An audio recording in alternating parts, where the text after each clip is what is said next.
Olá, eu sou a professora Yasmin Casagranda e essa é a aula 2 da Introdução à Metodologia Científica. Nesse momento, nós vamos falar de 3 tópicos que relacionam-se com o tema. Primeiro, as normas e técnicas para referências bibliográficas, bibliotecas virtuais e também a elaboração de resumos, artigos científicos e dissertações. Então, para que serve tudo isso? Quando eu falo das normas técnicas, eu preciso entender que existem normas para eu citar os autores e existem normas para referenciar de onde foi que eu tirei isso, de onde foi que esse autor disse essa frase, onde foi que ele imprimiu a sua reflexão sobre a teoria que eu estou estudando. E essas normas, elas começam com a gente entendendo que normas brasileiras elas são somente para o Brasil. Então, quando você for analisar algum texto científico que é de outro país, por exemplo, são outras normas que são aplicadas. Existem normas que são mundialmente aceitas, as normas brasileiras elas são aceitas em alguns países, mas não em todos. Aqui a gente vai falar sobre as normas brasileiras. E nós vamos começar principalmente com as normas de citação. Para que serve uma citação? Quando você está escrevendo um artigo, quando você está escrevendo um trabalho, quando você está escrevendo qualquer tipo de texto que seja acadêmico, que seja para algum curso, para algum mestrado que você vai fazer depois desse curso, esse texto precisa de regras. E as regras para isso, elas surgem principalmente para evitar uma palavrinha muito grave hoje dentro da nossa cultura brasileira, que é o plágio. Eu não posso copiar nenhuma frase que outro autor disse sem citar que é daquele autor. Então, para que serve a citação? Para eu mostrar para quem está lendo que eu li esse autor, eu quero utilizar o que ele disse na composição do meu trabalho, mas eu tenho legalmente o dever de citá-lo corretamente. É muito importante a gente refletir sobre essa introdução, porque existem aspectos legais relacionados a essas normas de citação dentro do direito brasileiro. Então, essas citações elas começam a partir de que jeito? Primeiro, você está lendo um texto e nesse texto você achou uma frase muito interessante e que caberia corretamente para o parágrafo que você quer terminar, que você está desenvolvendo. O que é que você faz? Você pode copiar essa frase desde que você diga para o seu leitor e para algum lugar onde você pode possivelmente publicar o seu trabalho que não é sua aquela frase. Você está dizendo a partir de uma citação direta, cópia literal da frase do autor, que você gostou dela, está usando, mas ela não é sua. Quando eu faço uma citação direta, literal ou textual, estou buscando aquela ideia e vou colar no meu trabalho. Você pode fazer uma cópia e cola no seu trabalho, mas você tem que dizer de onde é. E nós temos alguns limites e já nós vamos falar um pouco sobre eles. Então, essa frase que está dita aqui, eu sei que foi retirada, nesse caso, da ABNT, mas pode ser de algum outro autor, pode ser do Gomes, do Pereira, do Silva, que foi publicado no ano de 2012 e está na página 1, por exemplo. Então, uma citação direta, copiei, colei no meu trabalho, mas falei de quem é, em que ano ele publicou, em que página está. Porque se houver a necessidade de analisar se essa frase realmente foi dita, você já deu o caminho para o seu leitor procurar de onde foi que você tirou. Posso ter também uma citação de copiar e colar no meu trabalho, direta, literal, com as mesmas frases do autor, que seja grande. Então, que é acima de 3 linhas, a partir de 4. A partir de 4 linhas, você tem uma diferença de formatação daquela frase. Então, na frase anterior, que era até 3 linhas, você podia copiar e colar no seu texto naturalmente. Quando eu tenho a partir de 4 linhas em uma citação direta, literal, copia e cola do autor, eu preciso fazer uma formatação diferente no meu Word. Por isso, está disponibilizado para você o texto de como fazer uma formatação no Word, no Office, que você pode usar como referência para fazer isso que eu vou te dizer aqui agora. Qual é essa formatação? Quando eu tenho a partir, acima de 3 linhas, a partir de 4, eu copio e colo aqui a minha citação do autor. Então, esse é um parágrafo copiado exatamente igual ao texto do autor. E eu vou fazer a mesma coisa que eu fiz naquela passada, que era só uma frase. Nome do autor, último sobrenome, ano que foi publicado e a página onde está. Onde está no livro que nós vamos referenciar no final do meu trabalho. Você está vendo que isso aqui é como uma caixa e que está recuado um pouco mais para a direita. Que no seu Word você vai ver que vai estar escrito recuo 4 centímetros à esquerda. Então essa formatação é 4 centímetros à esquerda, a minha divisão de linhas é um pouco menor e se eu estou escrevendo o meu texto em uma fonte tamanho 12, essa citação vem com uma fonte menor. Se eu estou escrevendo em 12, então essa citação vem como fonte 11. Nos seus manuais, você consegue encontrar em escrita e explicado minuciosamente como essa formatação tem que acontecer. Então é por isso que em alguns locais, em alguns textos que a gente lê, nós vemos uma citação recuada para cá e com a letra um pouco menor, um pouco mais juntas as linhas, porque está dizendo que foi retirado literalmente do texto de algum autor. Como funciona essa citação indireta? A citação indireta são as ideias. Eu posso continuar copiando e colando as ideias do autor, mas a citação indireta não é exatamente a mesma linha que aquele autor escreveu. Nessa citação indireta, você coloca no papel as ideias daquele autor. Então imagine que já teve alguém, algum pesquisador, algum professor, que fez uma pesquisa sobre a relação do cliente e com a frente de atendimento, por exemplo, na organização. Você vai entender aquela teoria, vai escrever com as suas palavras, citação indireta, mas tem que dizer que aquela teoria não é sua, é de um outro autor que estudou isso antes de você. E como eu faço a citação? Na anterior, nós precisávamos colocar nome do autor, ano de publicação e a página. Na citação indireta, você coloca só o nome, o último sobrenome do autor e o ano de publicação, só. Então, essa é a diferença quando um professor vai ler o seu trabalho. Quando tem um número de página, eu, como professor, sei que aquela parte é cópia literal, que ele copiou do trabalho do autor e colocou no dele. Já se tem só o nome do autor e o ano de publicação, foi uma citação indireta. O aluno buscou as palavras do autor e escreveu com as suas próprias.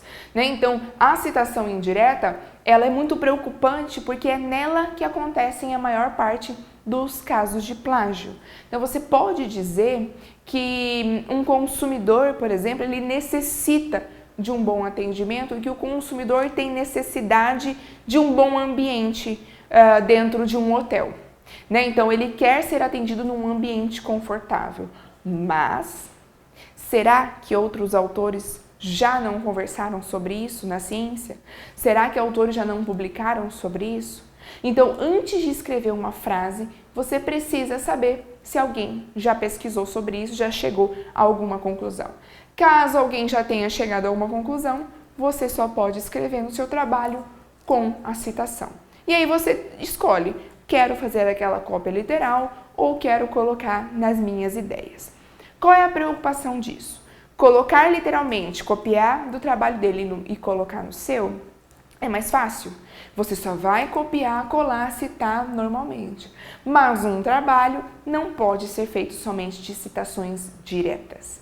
Você precisa usar das citações indiretas para mostrar que você está estudando sobre o tema. Não para mostrar que você fez uma colcha de retalhos dos autores e das ideias deles. Tudo bem? Eu posso fazer ainda a citação de citação. Quando isso acontece? A citação de citação ela acontece quando você está lendo o trabalho de um autor. Suponha que o trabalho que você está lendo é do Silva. E o Silva, no trabalho dele, citou Pereira. E você quer usar aquilo que o Pereira falou.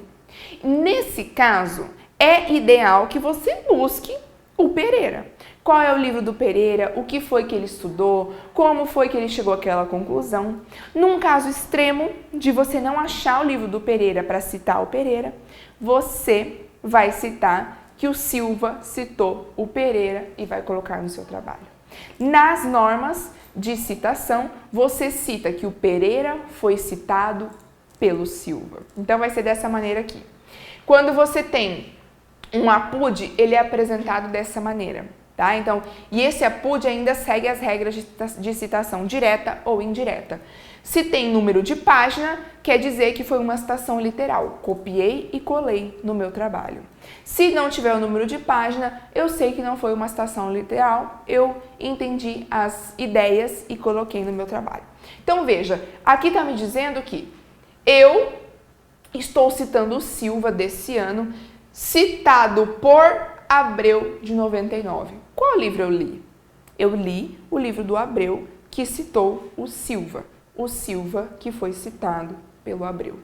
Então, essa expressão fica fácil você entender se você traduzi-la. Ela significa citado por. O Silva foi citado por Abreu.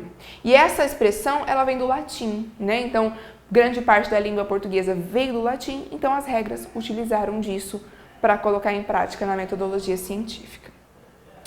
Então, como eu faço com esses autores? Eu preciso organizá-los no final do meu trabalho, que é o que a gente chama de referências bibliográficas. O que são elas? Conjunto padronizado de elementos retirados de um documento que permite a minha identificação individual. Quer dizer que lá no final do meu texto, além de ter citado ao longo dele quais foram os autores, o ano da publicação, eu tenho que ter uma ordem, uma lista ordenada alfabeticamente pelo último sobrenome do autor, dos livros que eu citei ao longo do meu trabalho. É o que a gente chama de referências. E essas referências, elas têm uma regra. Você vai colocar qual é o autor, o título, a edição, quando houver, pode ser que alguma obra não tenha qual é a edição dela, onde foi publicado, Campo Grande, São Paulo, Belo Horizonte, a editora e o ano da publicação. Essa aqui é a regra básica, é o esqueleto de como isso tem que ser feito. Quando você for olhar o seu material, você vai ver que tem regras para cada tipo de obra que você analisou. Tem regras se eu vou citar livros, tem regras para citação, para referência bibliográfica de livros, para referência de sites, para referência de artigo, para cada um dos tipos de obra que podem ser lidas, tem um tipo de referência, de regra e de ordem e estrutura para aquela referência, diferente uma das outras. Quando eu falo disso, então, de obras, quais são os tipos de obras, você pode encontrar bibliotecas virtuais na internet. O que isso significa? Significa que tem bibliotecas, você vai abrir um buscador numa pesquisa na internet e vai colocar bibliotecas virtuais. De resultados dessa pesquisa vão abrir inúmeras bibliotecas, de livros, de artigos, de resultados de algum encontro científico que aconteceu sobre o tema. Então essas bibliotecas virtuais, elas vêm principalmente para democratizar a informação. Alguns livros estão livres para você fazer o download, para você ler online, ou eles vão te dizer em qual biblioteca está, se você pode fazer o empréstimo ou não. Então essas bibliotecas virtuais, elas são primordiais hoje, principalmente porque em alguns momentos nós não temos disponibilidade para ir até uma biblioteca ler aquele livro, ou aquele livro não está disponível para empréstimo para nós, e você pode em alguns momentos ler virtualmente. Então essas bibliotecas virtuais, elas estão lá disponíveis para que a gente possa ampliar o nosso conhecimento. Né? Então, quando nós temos uma dúvida de algo que foi dito em sala, de algo que eu li, de algo que apareceu no jornal, por exemplo, é muito importante o uso de bibliotecas, de livros, de obras, de pesquisas científicas para entender se aquilo é verdade ou não e se aquilo for ou não verdade, por quê? Como isso realmente funciona. E isso é muito interessante para a nossa vida dos estudos. Bom, agora eu vou te mostrar o que são alguns tipos de obras ou alguns tipos de textos que você pode escrever dentro da metodologia científica. Você pode escrever, por exemplo, um resumo. Você pode fazer um resumo de alguma obra que você leu. Ou você vai ter que fazer um resumo do seu trabalho. Geralmente, quando você faz um trabalho e precisa escrever um resumo sobre ele, ele tem que ser a última coisa que você faz. Então, para fazer um resumo, muitas leituras sobre o texto e você vai analisar o que é de mais importante. O que aquele texto traz de contribuição e o que ele tem de ideias, o que ele propõe, o que ele explica, discute e, no fim, o que ele chega de resultado.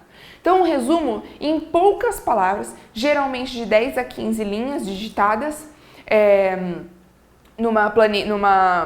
num editor de texto, geralmente de 10 a 15 linhas, com tudo que tem naquele documento.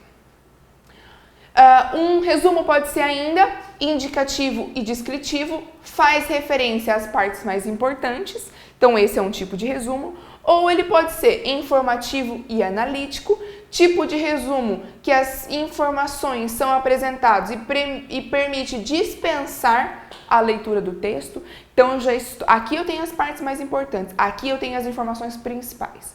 Você tem isso nesse texto. Talvez você não precise ler ele para chegar a essas conclusões, então é para isso que serve esse resumo informativo e analítico. Nós temos também os artigos científicos. Esses artigos científicos, eles são a descrição dos resultados de uma pesquisa.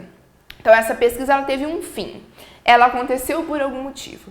E eu vou escrever um artigo científico com todas as partes necessárias para fins de publicação em alguma revista. Essas revistas, elas são base do conhecimento. Também fazem parte de bibliotecas virtuais dessas revistas, onde você pode digitar algum tema e encontrar o que é que está sendo estudado sobre aquilo que você pesquisou naquele momento da ciência. Tem-se também as dissertações. Uma dissertação, ela tem um contexto um pouco mais amplo. Então, essa dissertação geralmente é assim que é chamado um trabalho final de curso de mestrado, que acontece depois da graduação, e é realizado durante todo esse curso.